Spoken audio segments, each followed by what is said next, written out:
Bueno, de una manera muy resumida, vamos a tratar de ver de manera bastante práctica y gráfica lo que sería el manejo de la ecografía torácica, sobre todo para pacientes en la sala de urgencias, que es eh, lo que va a estar enfocado esta charla.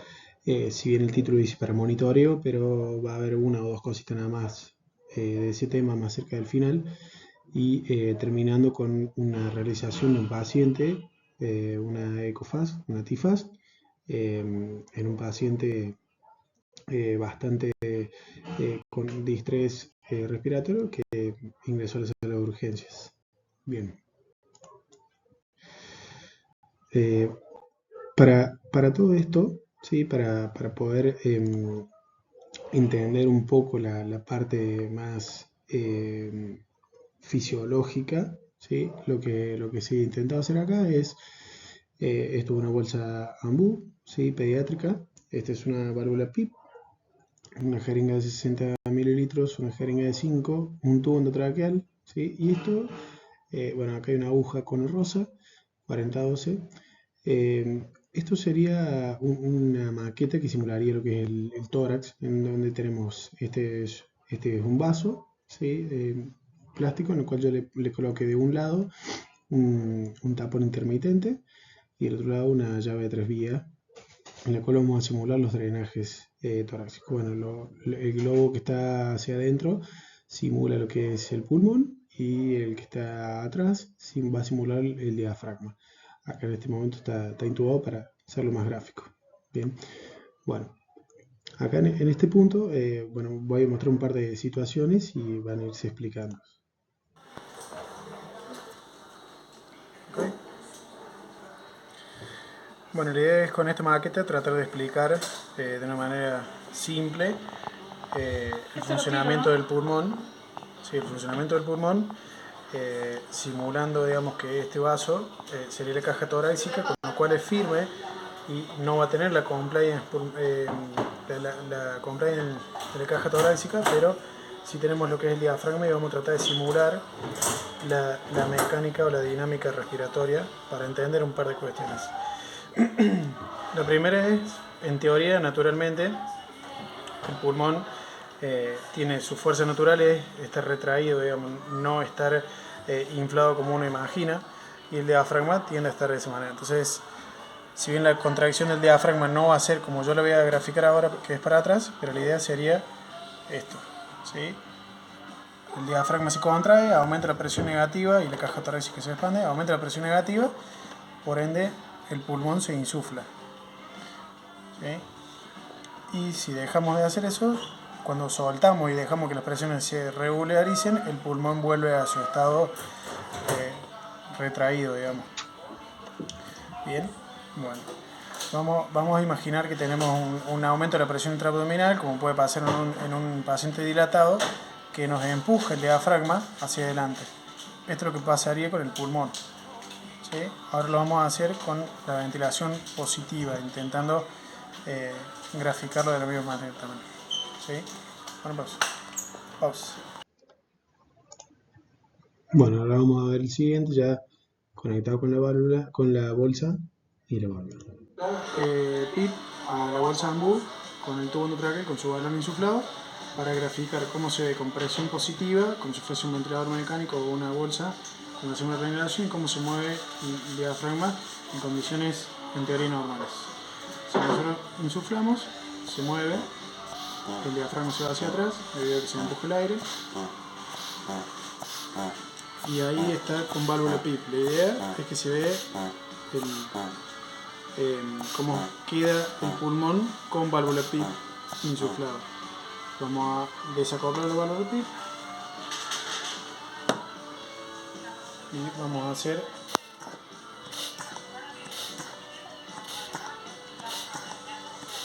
como queda muchísimo menor cantidad de aire, obviamente dentro del pulmón, y eso genera focos de atelectasia. Lo que podemos utilizar la PIP es para el reclutamiento alveolar, básicamente. No debe ser usada en RCP. Y vamos de nuevo. para que vean que queda de distintos tamaños nuevamente. Bien. El movimiento que nosotros cuando hacemos una ecografía torácica, cuando tratamos de ver el sliding pulmonar, que se llama, lo que intentamos poner en transductores acá, ¿sí? En este sector, intentamos ver ese movimiento, digamos, que el pulmón, si bien se acerca, naturalmente va hacia atrás y vuelve y se insufla el pulmón en su forma natural, esto porque obviamente es un globo, pero lo que nosotros veríamos a través del ecógrafo sería ese movimiento, de que se acerca el pulmón hacia la pleura. Pleura visceral o pulmonar con pleura parietal, digamos. Esa sería la idea, digamos. Ahora lo que vamos a hacer, vamos a tratar de ponerle aire, como si estuviese un neumotórax, para que se vea qué pasa, digamos, dentro del pulmón y dentro de ese globo. Vamos a sacar la válvula PIP y desacoplar como si fuese lo que pasa natural. Vamos a poner aire, vamos a poner otra jeringa más, pensando que tenemos un neumotórax, y vemos cómo se ha colapsado el pulmón. Inclusive el diafragma se ha desplazado levemente hacia atrás. Entonces, cuando el pulmón se intenta ventilar por sí solo, lo que ocurre es que cuando vuelve a su espacio natural queda muy colapsado. Y la capacidad de estiramiento, ¿sí?, de compliance pulmonar se ve disminuida debido a la resistencia de la presión positiva del pulmón. Si le ponemos más presión positiva todavía, como ocurre en un neumotórax hipertensivo, eso sería lo que ocurriría en un neumotórax hipertensivo, el diafragma se empieza a ir hacia atrás, es decir, hay presión positiva hacia la cavidad abdominal, el pulmón está completamente colapsado y cuando el paciente intenta ventilar, apenas mueve su pulmón y no mueve. Una maniobra que podemos hacer cuando nosotros estamos seguros que tenemos un neumotórax hipertensivo, ¿sí?, es ponerle un trocar y transformar este neumotórax hipertensivo a normotensivo. ¿Y cómo vamos a hacer? Cómo se desinsufla y el pulmón de a poco va volviendo a su normalidad.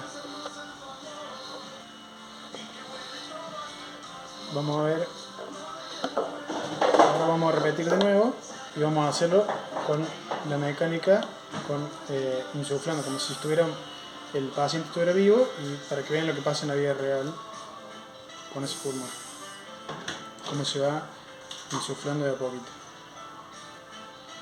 De nuevo está súper colapsado, ¿sí?, por más que intente moverse, apenas, eso ya es un hipertensivo casi terminal. Nosotros colocamos el drenaje, empieza a bajar y de a poco fíjense cómo se va insuflando cada vez más el pulmón. Entonces con esa maniobra transformamos el neumotórax hipertensivo en normotensivo y le salvamos la vida al paciente. Además de ese neumotórax hipertensivo, al tener tanta presión positiva adentro, evita el drenaje de las cavas, tanto caudal como craneal, dándonos un menor prellenado del corazón, por ende termina dando un shock de tipo hipovolémico. ¿Sí? Entonces, Muy bien. es un neumotórax normotensivo con casi el 100% de colapsabilidad pulmonar. ¿Qué pasaría cuando nosotros hacemos un drenaje de manera activa, digamos, ¿sí? Imaginemos que ya tenemos una sonda, ¿sí?, colocada, con lo cual el pulmón está intentando ventilar, pero no puede. Va a pasar algo muy similar a lo que pasa. El diafragma empieza a llenarse hacia adentro, por ende vamos a hacer esto, vamos a ver que se insufla mucho más el pulmón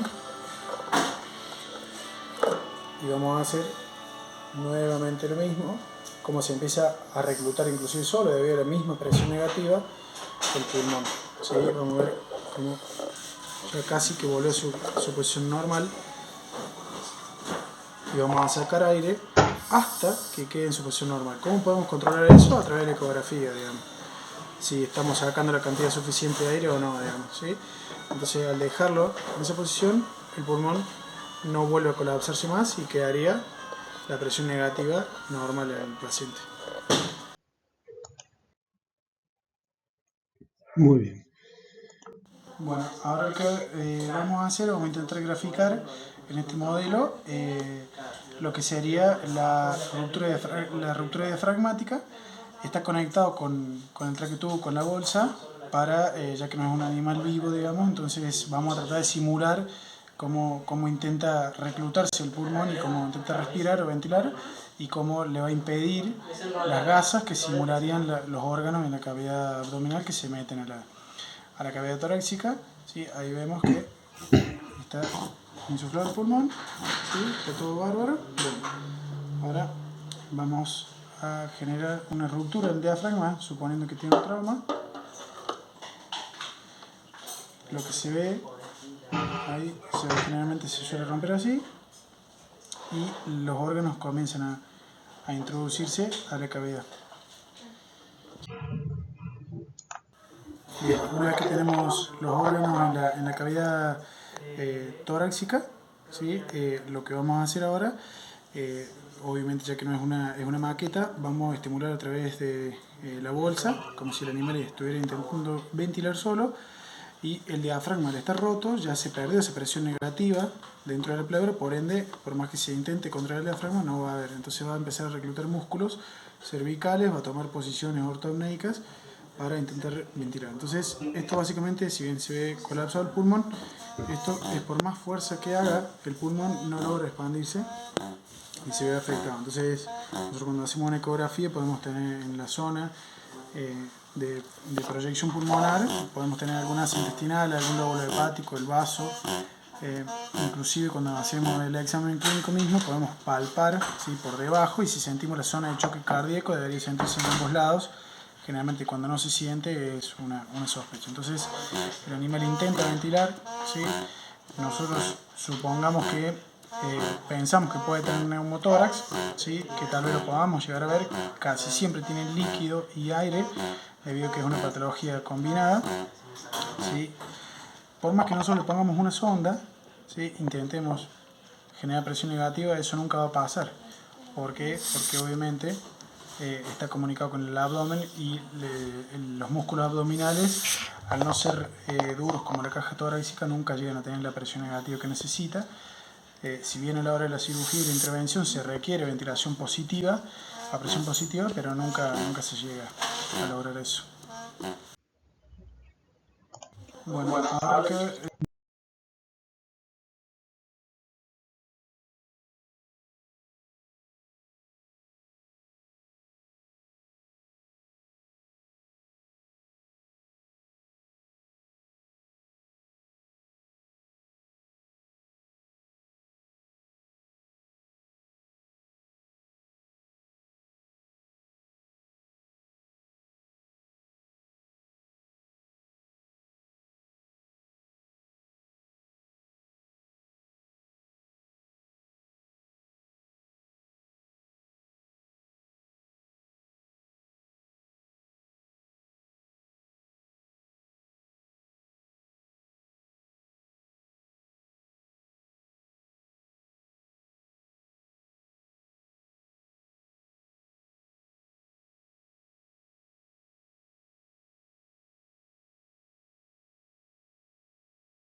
Muy bien.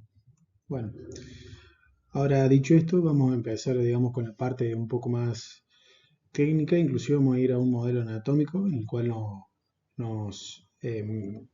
nos va a servir para recordar un poco lo que sucede, digamos. ¿Sí? Nosotros en la sala de urgencia, digamos, uno siempre tiene que pensar qué es lo que podemos evaluar por ecografía, obviamente, de nuestros pacientes, ni bien llegan, digamos. ¿Sí? Es decir, en la sala de shock room, eh, o en el consultorio, ¿sí? Ahí mismo o en su efecto cuando se visualiza en un paciente en un domicilio, en donde sea, digamos, básicamente.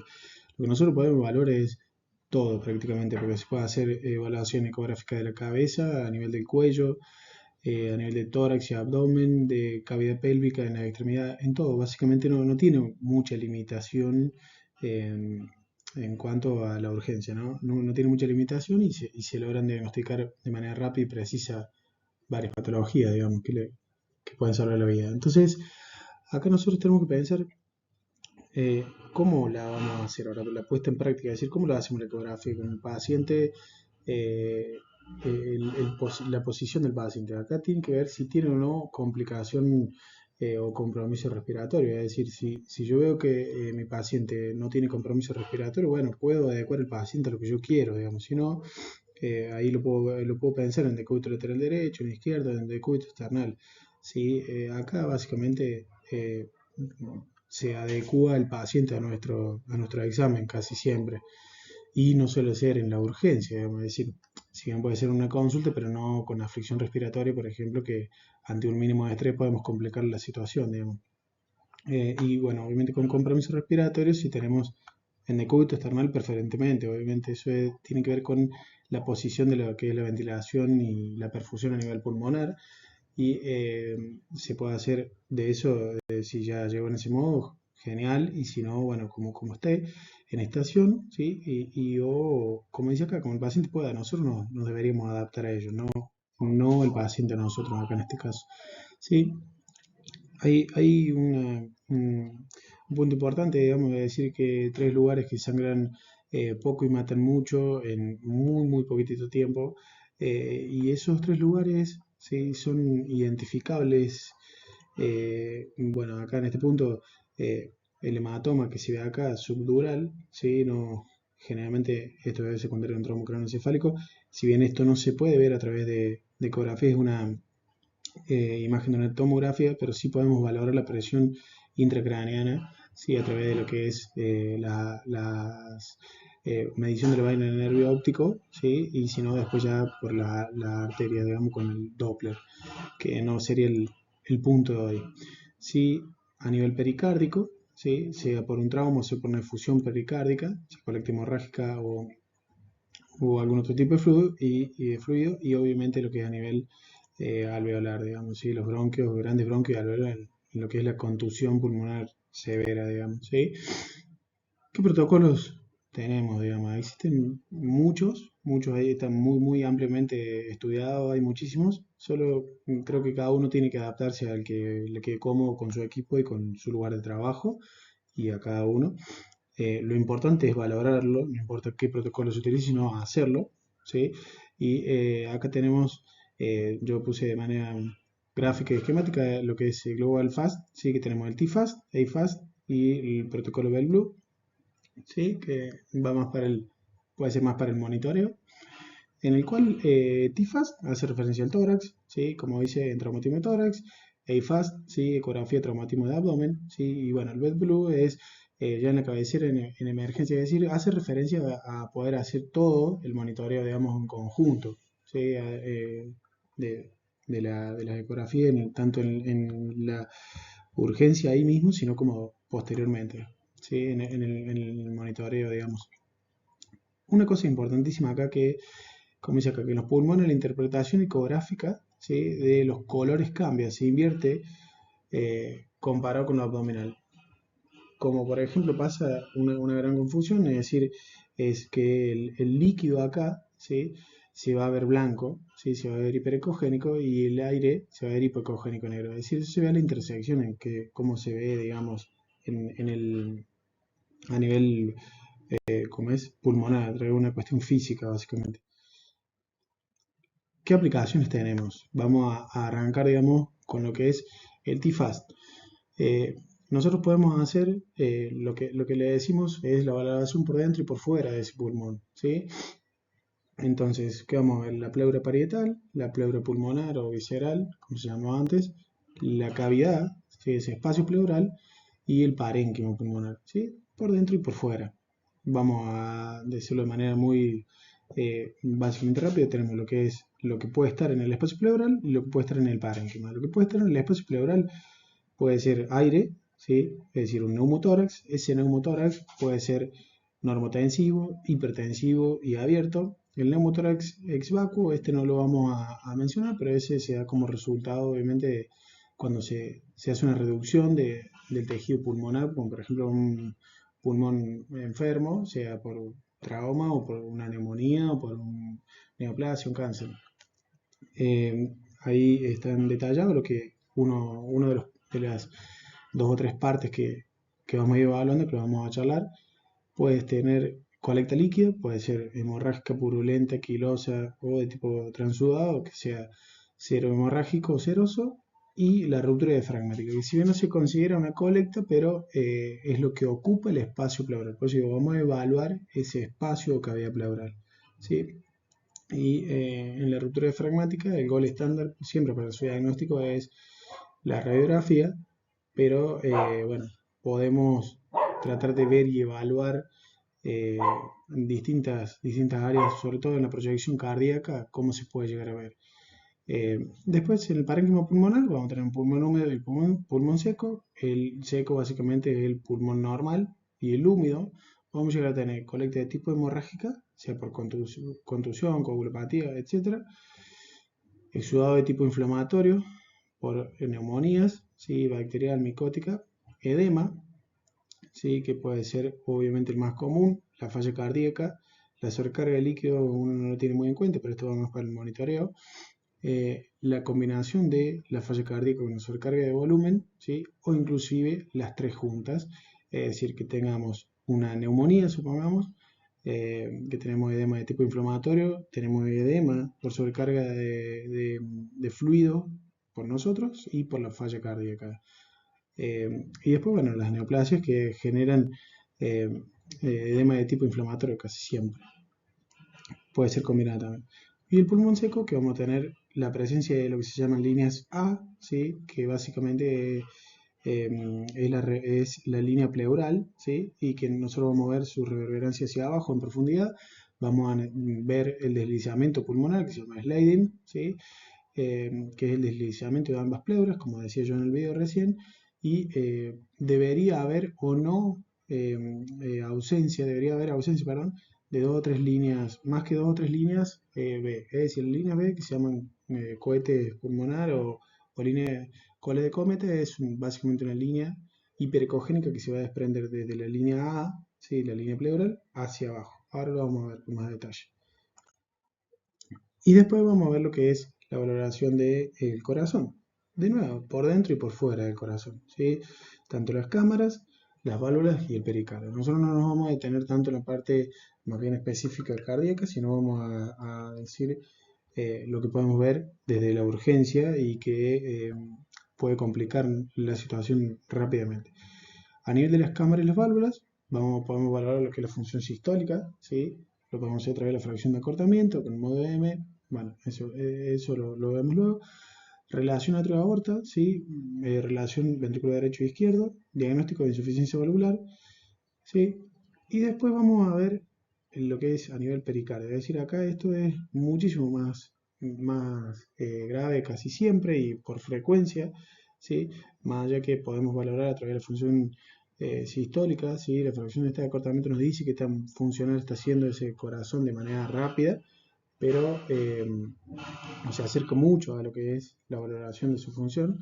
Pero el pericardio, si generalmente o si no lo resolvemos rápidamente, puede morir. En ese pericardio, que vamos a ver si hay colecta o no, si hay presencia o no, y la estructura que tiene, si hay la arquitectura que tiene, si hay o no masas. Y después va a ser importante tenerlo en cuenta que podemos además también valorar la vena cava caudal y la vena hepática, es decir, que junto con esa fracción de acortamiento vamos a poder valorar el estado volémico y la posible respuesta a fluidos, ¿sí? Con lo cual hoy está muy discutido, pero se puede utilizar. Y que obviamente, si bien la vena cava caudal y la vena hepática no pertenece al corazón, pero sí al aparato cardiovascular, por ende son importantes de tener en cuenta.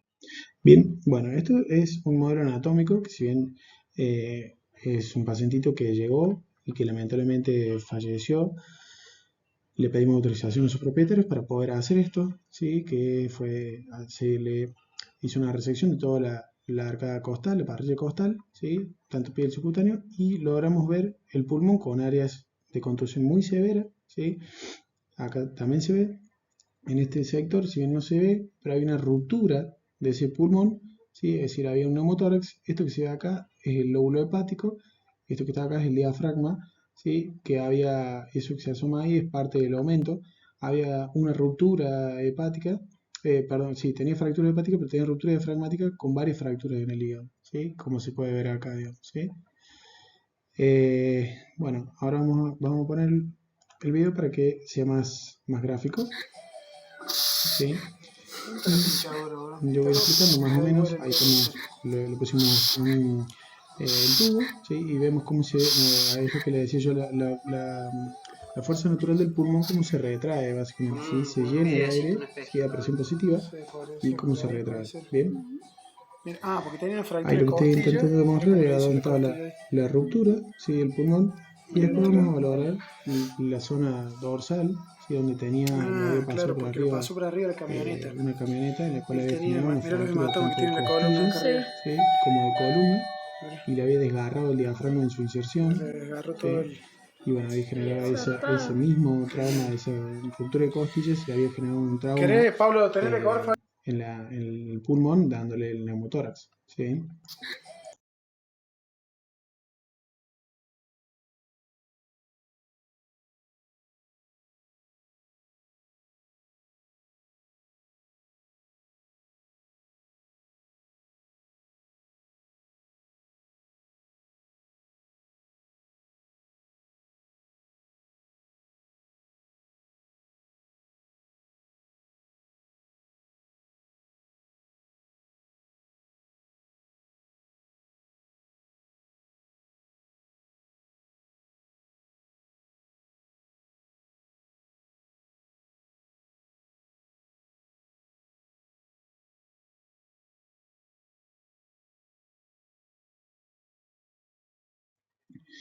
Y bueno, acá lo que vamos a intentar hacer es cómo se ve la ecografía, digamos, a nivel de, em, en este paciente, básicamente, ¿sí? Lo que vamos a intentar hacer es que se lleve a la realidad lo que se ve a través del animal con las costillas sin la arcada costal, ¿sí? Y se pueda ver básicamente lo real y lo que uno interpreta, ¿no? Ahí voy a mostrar con el ecógrafo, voy a poner el transductor arriba de la zona de contusión, ¿sí? Arriba de varias zonas de contusión para que se vea cómo se ve el pulmón húmedo, ¿sí? Realmente. Si bien no se va a visualizar como uno está, la imagen que uno está acostumbrado, pero es porque falta la arcada costal, ¿sí? Y la imagen sale desde acá arriba, ¿sí? Generalmente la imagen que nosotros vemos, tenemos una cierta distancia entre el inicio de la imagen del transductor con la interpretación. Eso se debe a la parrilla costal, perdón, ¿sí? Y piel subcutánea que acá no hay. Ahí lo que estaba intentando hacer era insuflar el pulmón para que se viera cómo aparecían los movimientos, pero no logramos hacerlo. Se ve negro Sí. porque está sano el pulmón. Pero me voy a la parte donde hay aire. Pero fíjense cómo se ve son las líneas B, que eran los cohetes, o cola de cometa, como le decía recién, ¿sí? Son líneas que se desprenden de la línea A, ¿sí? Hacia abajo de manera hiperecogénica y se visualizan súper bien. Acá lo que intentamos hacer fue poner una porción de parrilla costal, básicamente para que se pueda interpretar mejor y ser lo más parecido. Fíjense cómo se ve la línea A con su reverberancia, ¿sí? La línea A, que ahora lo vamos a explicar bien, pero se ve hacia abajo con su reverberancia, que nos estará indicando en teoría que ese pulmón está seco, pero después vamos a ver que hay un par de pruebas que podemos hacer para valorar si hay o no aire entre la cavidad pleural, porque la imagen es exactamente la misma, ¿sí? Bueno, miren cómo se ve esa zona ahí, ¿sí? Esa zona de consolidación subpleural, ¿sí? Esa zona es la que está la contusión pulmonar. Fíjense, yo levanté inmediatamente la porción de costilla y cómo se ve esa consolidación subpleural. ¿Sí? Es un foco de atelectasia con sangre, básicamente, de ese pulmón. ¿Sí?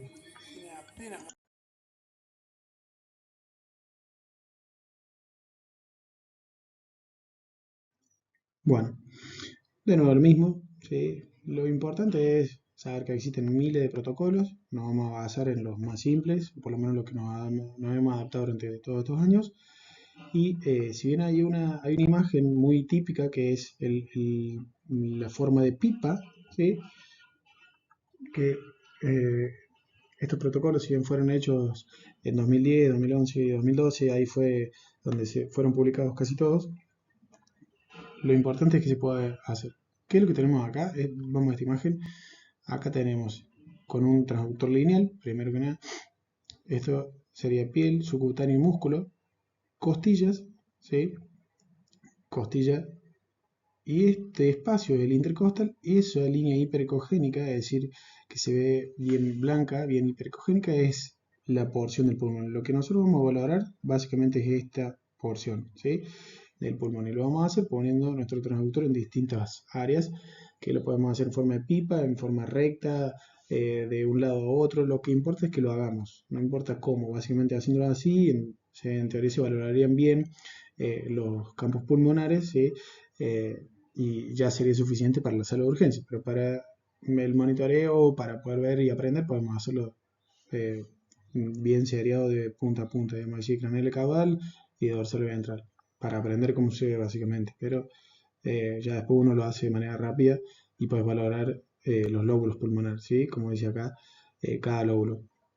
¿Sí? Y bueno, lo más conocido es la imagen del cocodrilo que dicen, que es decir, los ojos del cocodrilo serían las costillas, ¿sí? Obviamente que como no pasa el sonido, ¿sí? El ultrasonido no hay, no hay imagen similar a la del pulmón, por eso hay un cono de sombra, ¿sí? Y lo que sería la porción entre los ojos, ¿sí? Sería lo que simula la pleura y el pulmón, digamos, ¿sí? Bueno, ¿cómo se ve una placa radiográfica normal? ¿Sí? Como se ve una ecografía normal, ¿sí? De nuevo, línea A con su reverberancia, ¿sí? La línea A, recuerda que la línea pleural, ¿sí? Su reverberancia. Eh, y bueno, la línea de la pleura parietal, que si bien no es esta, pero esa es la reverberancia, así se debería ver normal, ¿sí? Por eso puse la primero que pusimos acá, normal. Y con signo de deslizamiento, es decir, el sliding. Ya lo vamos a ver en una imagen, en un video, cómo se visualiza, digamos, ¿sí? ¿Qué es lo que se intentó hacer acá? Marcar con flechas todas las líneas pleurales, si este es un traductor lineal, línea A, lo normal, es decir, pulmón seco, es decir, la reverberancia de esta línea A, ¿sí? Cómo se ve y se visualiza. La porción que nosotros vamos a evaluar es esta del pulmón, siempre, ¿sí? De la línea pleural, ¿sí? Hacia arriba, generalmente no es tan importante, a menos que esté roto, ¿sí? Lo lesionado o tenga una perforación, pero generalmente si no siempre se ve de la misma manera. ¿Sí? De nuevo lo mismo, cono sombra que la costilla, cono sombra, línea pleural, pulmón, ¿sí? Y esto es con un traductor sí, microconvex, en el cual se ve de esta manera la imagen, ¿sí? No se ve recta o en forma de cuadrado, pero lo cual se visualiza muy bien. Acá lo que tenemos es cómo se ve sin signo de deslizamiento, ¿sí? Un neumotórax, como dice acá, es decir, vamos a tener el aire, ¿sí? Que esto va a ser un neumotórax leve, y nosotros vamos a poner el transductor en la parrilla costal y vamos a intentar, cuando en cada movimiento, ver qué pasa. Al no haber ese deslizamiento, es decir, que ese pulmón se acerque hacia la parrilla costal, no vamos a ver el deslizamiento, sino vamos a ver el sliding, ¿sí? ¿Y cómo se visualiza normalmente? ¿Sí? Se ve de esta manera. Y haciendo el modo M, si nosotros ponemos, cuando tenemos la imagen esta, aplicamos el modo M, que es el modo de movimiento, se aparece una línea, ¿sí? Acá en la mitad, ¿sí? Entre las dos costillas, volvemos a presionar el modo M y aparece esta barra acá abajo. Bueno, eso es lo que va a simular el signo de playa, ¿sí? Sería el pulmón normal. ¿Por qué se ve así? Porque básicamente se mueve. Entonces hace esta imagen que simula una playa, cuál sería el mar y sería la arena, ¿sí? Así se ve. ¿sí? Eso sería como se ve. Ahora bien, nosotros vamos a hacer exactamente lo mismo en un paciente donde tenemos que la línea pleural está indefinida, ¿sí? Tenemos como si fueran unos escalones, ¿sí? Eso es una contusión bastante severa, ¿sí? Y vamos a centrarnos solo en cómo se ve. Si bien esto no es patrón mnemónico de neumotórax, pero ya vemos que cambió y se llama código de barra. Sí, lo que normalmente pasa es o se ve todo el código de barra, ¿sí? Porque no hay nada de movimiento, o se ve alternado con playa, básicamente, ¿sí? Signo de código de barra, signo de playa y la ausencia del sliding. Es decir, yo acerco, ¿sí? Le hacemos zoom y vemos que no hay ese movimiento, ese sliding. Que ahora lo vamos a ver en un video, se visualiza muy bien. Bien, ahí se desprende un par de líneas B.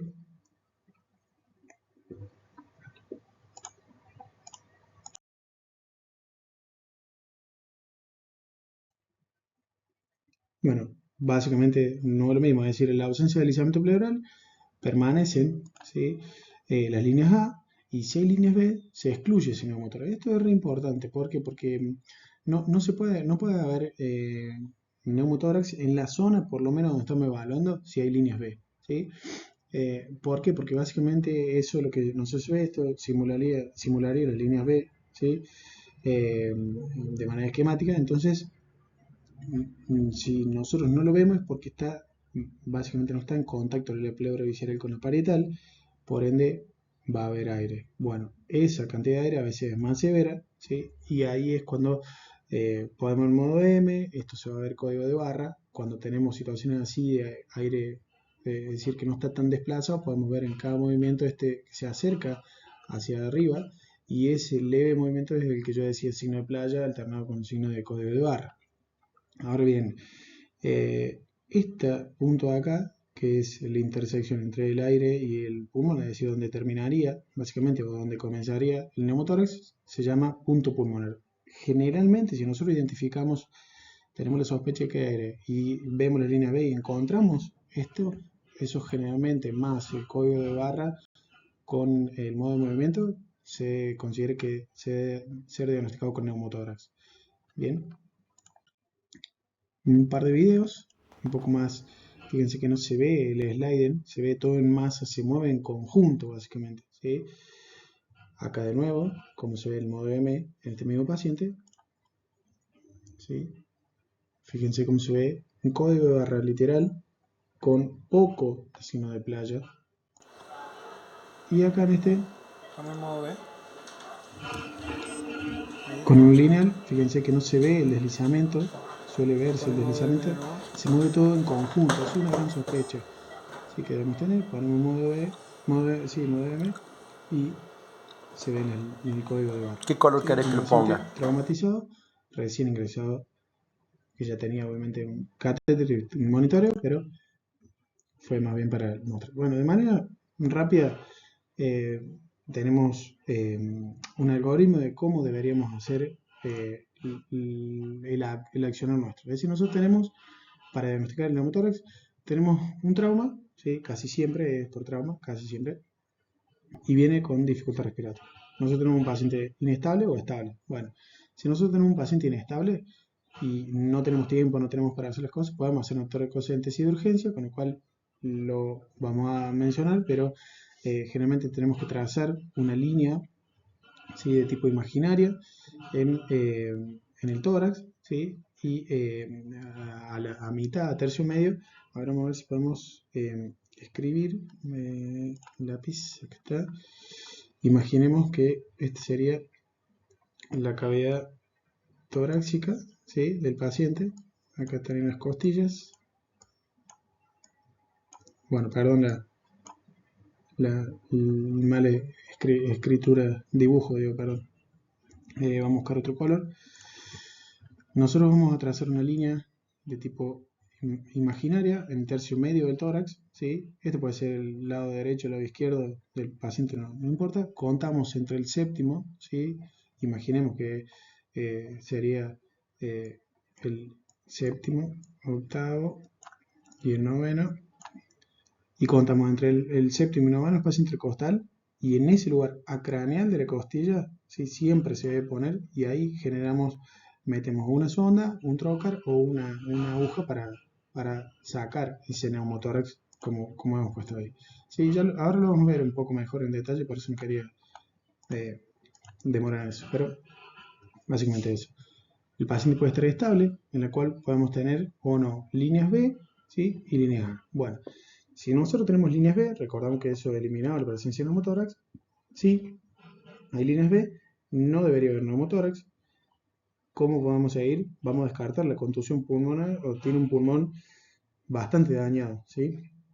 Podemos confirmar con radiografía, pero una vez estable, porque la contusión pulmonar no se suele ver tan bien con, con la radiografía, al menos inicialmente. Tiene que ser muy severa la hemorragia de la contusión. Líneas A nos va a dar positivo. Tenemos signos de deslizamiento, sí o no. Si tenemos signos de deslizamiento, no va a haber un neumotórax, lo podemos confirmar con radiografía. Si no hay signos de deslizamiento, vamos a tratar de buscar ese punto pulmonar, que es la intersección entre el aire y las líneas B, la aparición de líneas B por la contusión. Si no hay punto pulmonar, nosotros confirmamos que es un neumotórax masivo, ¿sí? Y obviamente lo podemos confirmar con radiografía si el paciente está estable. Yo no, por ahí por nuestra experiencia, no concuerdo mucho debido a la inestabilidad y deberíamos ahí ya proceder al sondaje o al drenaje de ese aire. Y si ese punto pulmonar aparece, podemos decir que es un neumotórax parcial. Podemos monitorarlo para ver si aparece o no, si continúa o no después.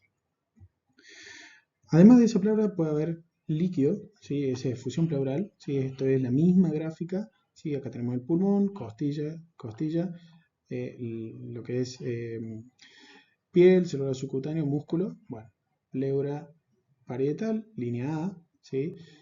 Y acá vamos a tener el espacio pleural, ¿sí? Con líquido.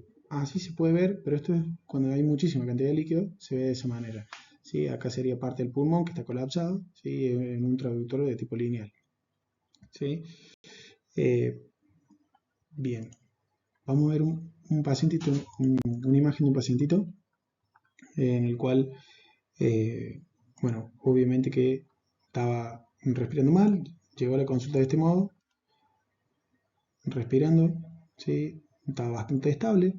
Esto me dice a mí que si bien respira mal, pero que es algo crónico, no que fue ahora, porque además no tenía antecedente de trauma, por más que la gente por ahí no te diga todo, siempre están sucios o lastimados, acá no pasaba eso. Bueno, ¿qué pasó? Hicimos una ecografía y acá vimos.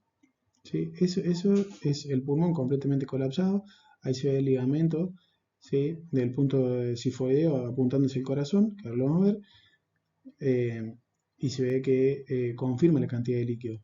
Bien, ahí aparecen un par de líneas B muy sutilmente porque está muy colapsado el pulmón, pero se ve la cantidad de líquido y la difusión pleural severísima que tenía. Bueno, decidimos drenarlo. Esto obviamente que es bastante complejo porque hay que hacer una anestesia y demás, necesitamos trabajo en equipo. Una vez que se logra hacer esta sedación, bueno, obviamente se sacó la cantidad de líquido y era hemorrágico. Se sacó casi medio litro de líquido. Para el paciente este que pesaba, si mal no recuerdo, aproximadamente 8 kilos, no hay forma de que tenga 500 mililitros en el tórax si él esté estable así. Entonces eso me confirma que es algo crónico. Además, le hicimos un hematocrito de la sangre circulante, es decir, de la vena periférica, donde le pusimos el catéter, tenía 42 y la colecta tenía 35. O sea, no hay forma de que tenga tanta cantidad de glóbulos rojos. ¿Sí? Generalmente el paciente que tiene una hemorragia aguda está inestable, no está así.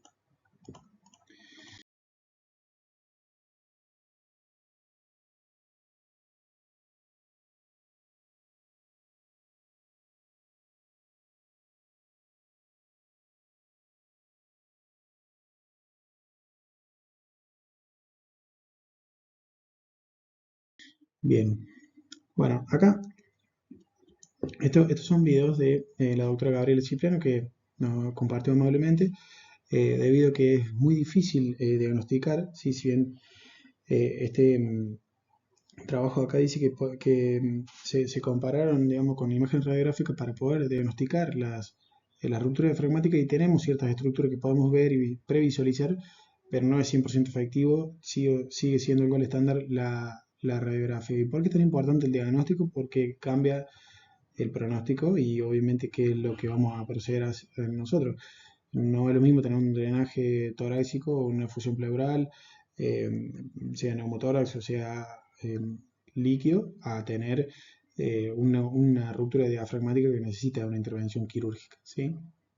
Y bueno, es dificilísimo ver el diafragma en punto que esté roto, pero sí podemos ver y valorar la zona de proyección cardíaca en donde se suelen ver eh, los órganos ahí lateralmente, digamos, ¿sí? Esta imagen, si bien es súper corto el video, pero acá, esta imagen que está acá no es normal, ¿sí? El pulmón está muy, muy lejos, ¿sí? Y se veía en otro foco, se ve colapsado, pero esta imagen acá previsualiza porción del hígado, ¿sí? Que aparece, o puede ser también el vaso, ¿sí? Un órgano parenquimatoso, no deberíamos decir cuál es, a menos que sea muy evidente, como el hígado con la vesícula, ¿sí? Y acá lo que se previsualiza es que aparece parte del hígado en donde no debería estar, digamos, ¿sí?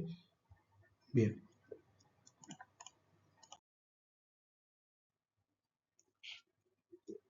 Bueno, nosotros vamos a tener acá el edema pulmonar. Básicamente históricamente siempre sacamos radiografías, hoy por hoy deberíamos tratar de no hacerlo o no hacerlo en primera instancia, porque la ecografía es mucho más sensible. Entonces, todo ese líquido en ese pulmón, ponemos el transductor y se va a ver de esta manera, ¿sí? Esa es la imagen, que desde la línea A, de la línea pleural, se desprenden básicamente líneas B o cohetes o colas de cometa, como le quieran decir. Tenemos distintos grados, se debe considerar de 1 a 2 normal, dependiendo si se repiten todos los puntos que nosotros hagamos, bueno, lo debemos tomar como que tiene líquido y está normal. Pero si no, podríamos tomarlo como normal si el paciente está estable.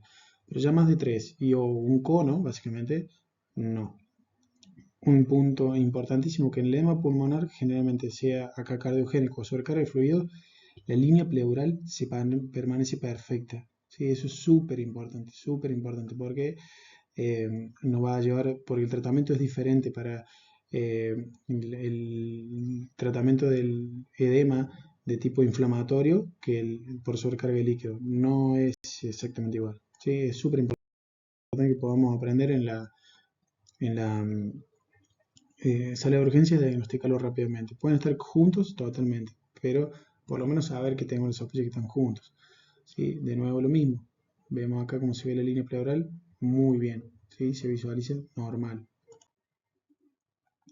Estos son, no, el siguiente es una imagen en la cual vamos a tener alteración de esa línea pleural, ¿sí? Con foco de consolidación subpleural que se denomina, que desde ahí se desprenden las líneas B y el pulmón húmedo. Este foco de consolidación básicamente es una atelectasia local, ¿sí? Ahí en donde estamos, digo local porque es donde estamos haciéndolo, y eso generalmente, si hay ausencia de trauma y o de proceso infeccioso de neumonía, generalmente puede ser un área colapsada por no tener una buena ventilación. Eso lo podremos llegar a corregir, ¿sí? A través de la ventilación mecánica o ventilación a presión positiva. Pero generalmente eso, si no es cardiogénico, es decir, o sobrecarga de líquidos, no va a responder al tratamiento, es completamente diferente. Ahí no nos vamos a meter porque es de ecografía plenamente, pero fíjense acá, la línea pleural, esa y este lado está perfecta, no está igual que ahí, sí que está escalonada. Bueno, de ahí se desprende el cohete o la línea B.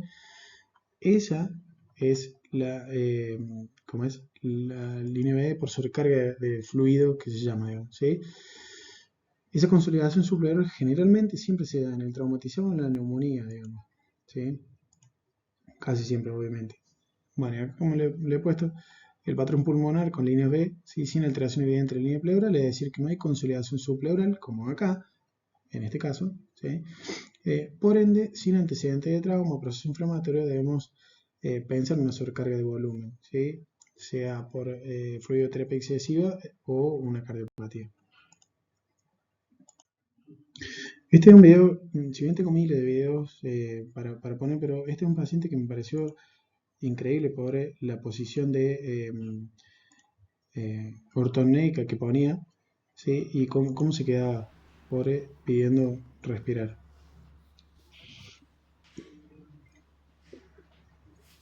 Esta es una clínica donde yo trabajaba antes, inicialmente,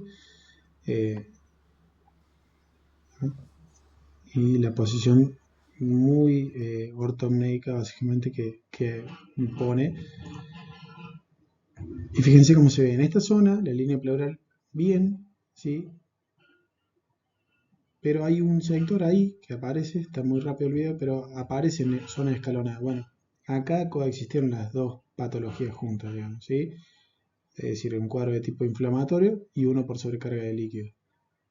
Pero es difícil y realmente muy difícil comprobar que esa colapsabilidad sea básicamente solo por una cuestión de tipo cardiogénica.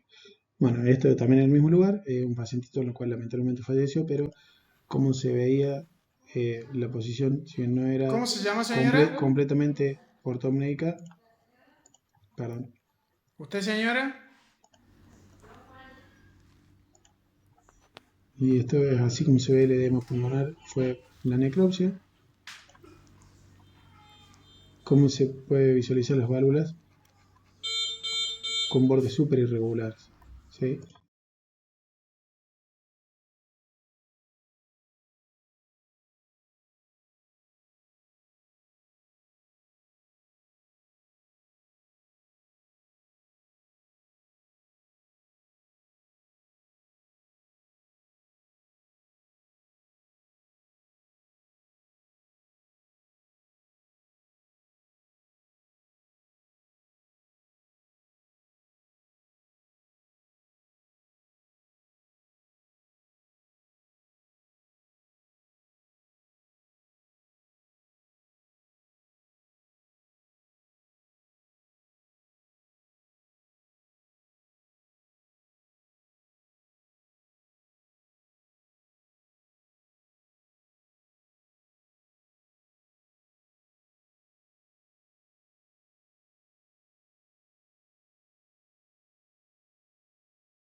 Bueno, acá lo que vamos a tratar de ver sería la contusión pulmonar, ¿sí?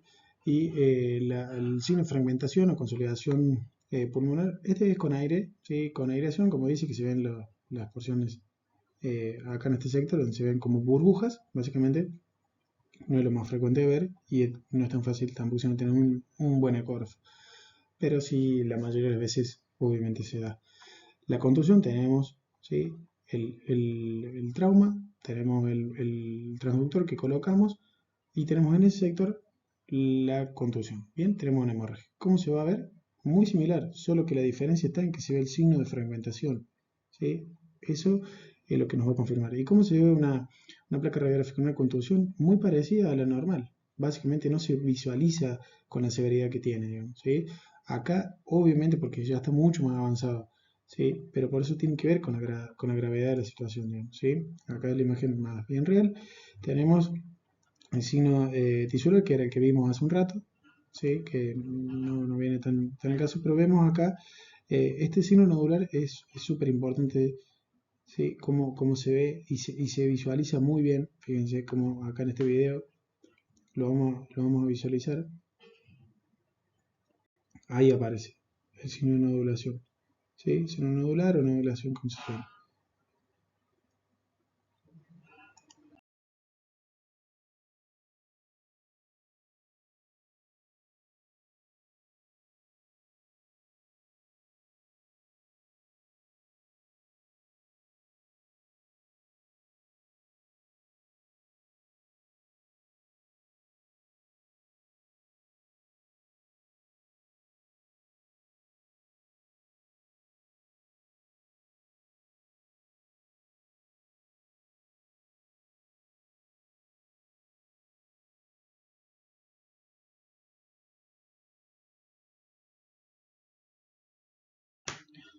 Bien, un segundito que el video que...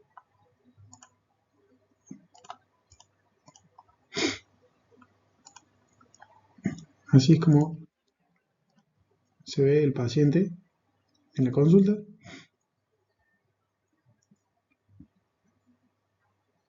Taquipnea bastante estable aparentemente. Así era su placa radiográfica, en la cual sí se puede visualizar que hay líquido, ¿sí? Y en la ecografía se ve así. Fíjense el signo tisular tremendo que aparece, ¿sí? Acá hay una zona normal o estable, ahí se ve el sliding, que se llama, que es el movimiento, ¿sí? Pleural, y el signo tisular muy severo que se ve en varias partes, es decir, son focos atelectásicos, con las burbujas, como se ve, con el atrapamiento, ¿sí?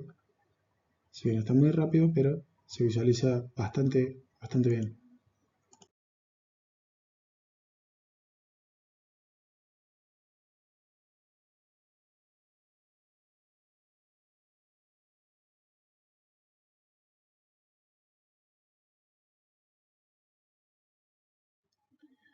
Bueno, este era otro pacientito, súper estresado,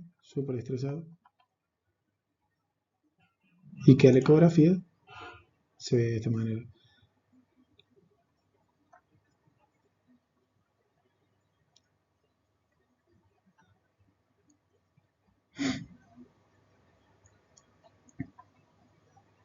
Signo de consolidación o signo tisular con muchísima cantidad de líneas B, tenía poco de colecta pleural también apenas. Bueno, este protocolo RASH, ¿sí? Que básicamente para evaluar el corazón, las cava y las pleuras, simplemente para mostrar que está todo protocolizado, no nos basamos en este ahora, pero que se puede visualizar muy bien. Y una cosa importante es que para confirmar la efusión con radiografía necesitamos, ¿sí? Entre 120 y 200 mililitros. Y en la ecografía, que tiene una sensibilidad muchísimo más alta, la radiografía de 40-60 de 98% requiere 20 mililitros nada más, es decir, es mucho más precoz. ¿Sí? Es súper importante poder valorar y validar bien, ¿sí? El signo precoz. Bueno, vamos a la otra porción, digamos, ¿sí? Que es, por eso mencionamos lo que es el protocolo RASH, para previsualizar. A ver, vamos. Bueno, acá no se logra ver en este video porque no me anda, pero esto es muchísima cantidad de líquido, una efusión. Si bien nosotros pudimos visualizarlo, ¿sí? Con la ecografía, pero se ve una efusión pleural súper severa, pero además quiero que veamos, tenía apenas líquido pericárdico, se ve ahí en la imagen, apenas una efusión, tenía combinación de todos los problemas, efusión pleural, leve efusión pericárdica, sí que no se visualiza en este, ya lo vamos a ver mejor en otro, pero es muy apenas, una línea muy delgada y se ve, ese es el punto acá se ve el hígado, bueno, así está el paciente como ventilada y fíjense que tampoco parecía que estaba súper distresado, sino que estaba compensando, es decir, él ya venía hace tiempo con este problema. Le hizo una tomografía y se logró ver una neoplasia, aparentemente, que es la que genera, si es un paciente derivado, no es paciente nuestro, no, no sé qué es lo que sucede. En este paciente se ve una efusión pericárdica con un pericardio súper engrosado, pero se ve muy bien. ¿Sí? Tenía efusión pleural también, pero tenía efusión pericárdica en mayor cantidad. Este es un felino, que no es tan frecuente encontrar el felino, y este es el color de esa colecta cuando se hizo un drenaje pericárdico.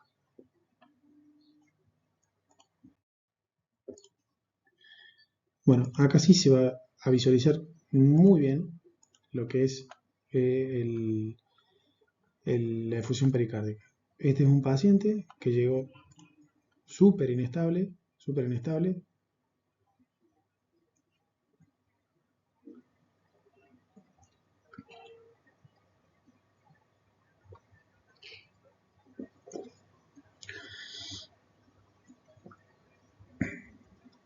Fíjense que tiene muchísima dificultad para respirar, no se ve acá, porque no estaba rasurado, pero seguramente que las yugulares deben haber estado súper marcadas, súper ingurgitadas. Estábamos preoxigenándolo.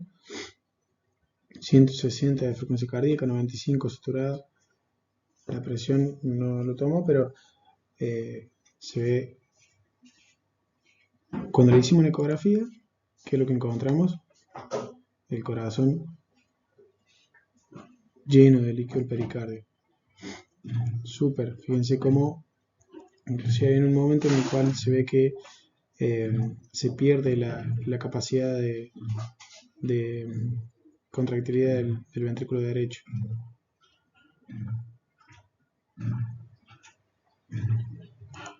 Una vez que se hizo ese drenaje, su frecuencia cardíaca mejoró, su saturación igual, pero la cantidad de líquido era muy severa. Y así estaba posterior a la sedación y a la ventilación ya comenzando a colocar. Hoy por hoy ya no colocamos sondas, pero depende del paciente en realidad. Pero tratamos de que no suceda. Una cosa que también podemos hacer con los pacientes que tienen tos, ¿sí? No siempre puede ser que sea esa tos.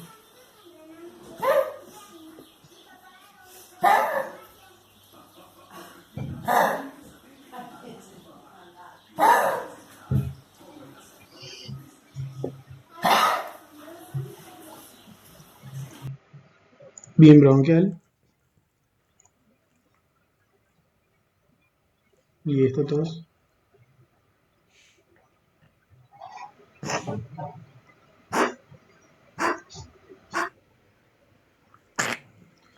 Este es un paciente que tiene todas las perreras, este es un paciente con bronquitis crónica. Este generalmente tiene una arcada debido a que tiene receptores de vómito en la garganta.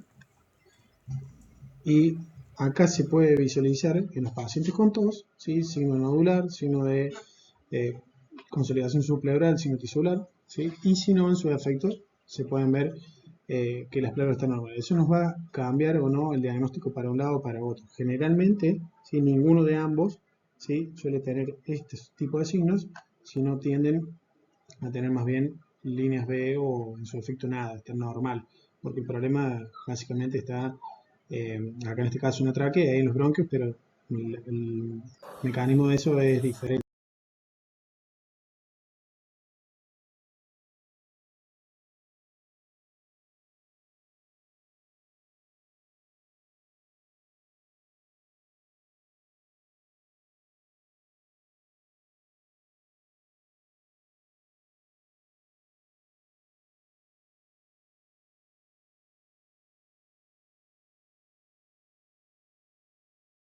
¿Sí?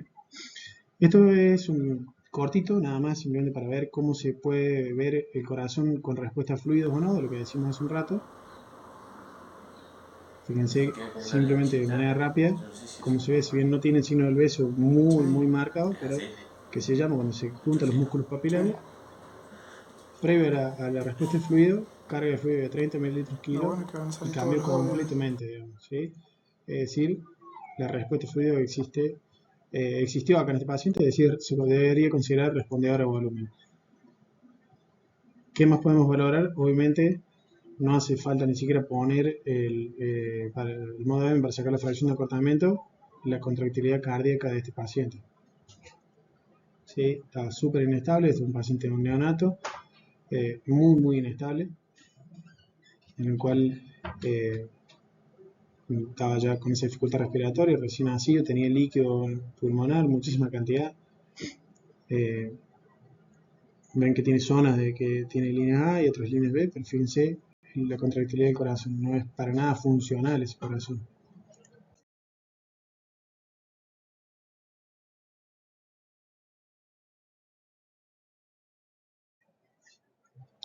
Este es un gatito. Un segundo. Ahí está. Fíjense ese corazón, cómo late a 416 latidos por minuto, o sea, completamente inestable, digamos, ¿sí?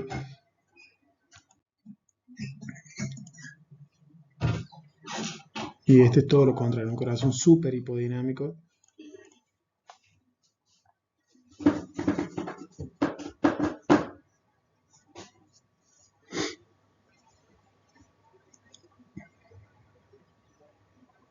casi prácticamente sin respuesta. No le hicimos la frecuencia cardíaca no, acá en este video digo la fracción de acotamiento, pero muy bajo. Y este es el signo del beso que le digo cómo se ve y se visualiza muy bien. Si bien parece súper hipertrófico, pero en realidad era la deshidratación re severa que tenía el paciente.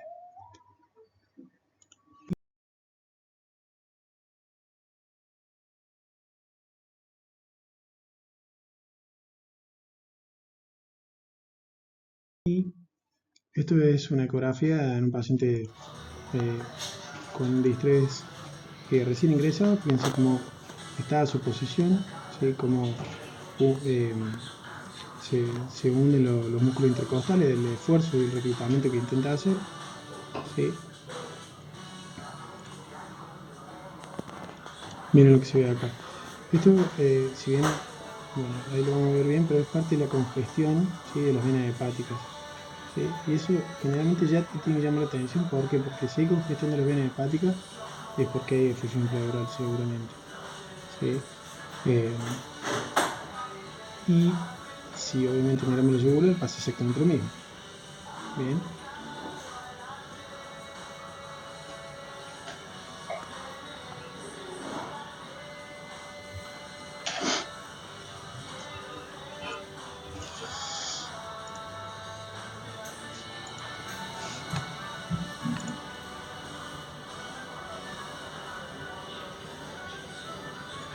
Bueno, acá sí se ve súper marcado, pero fíjense las líneas de cómo aparecen, y ahí tenemos el área de proyección cardíaca con toda la efusión pleural, ¿sí? A diferencia de la otra que se ve pericárdica, que era como un signo de ojo de buey que se llama.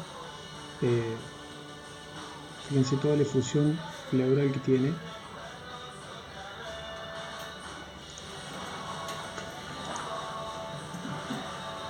Y que bueno, obviamente esto es desde el abdomen, la EIFAS, en este paciente se dice la TIFAS y la EIFAS. Bueno, acá tenemos la proyección renal, donde vemos líquido, se hizo básicamente para mostrar líquido, ¿sí? En esa zona, que ya había líquido en el abdomen, y cuando lo punzamos era esta correlación que corresponde casi siempre al PIF, en este caso dándonos positivo al mismo.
Bueno, eso fue todo, espero que sea útil y bueno, le sirva para su labor el día a día.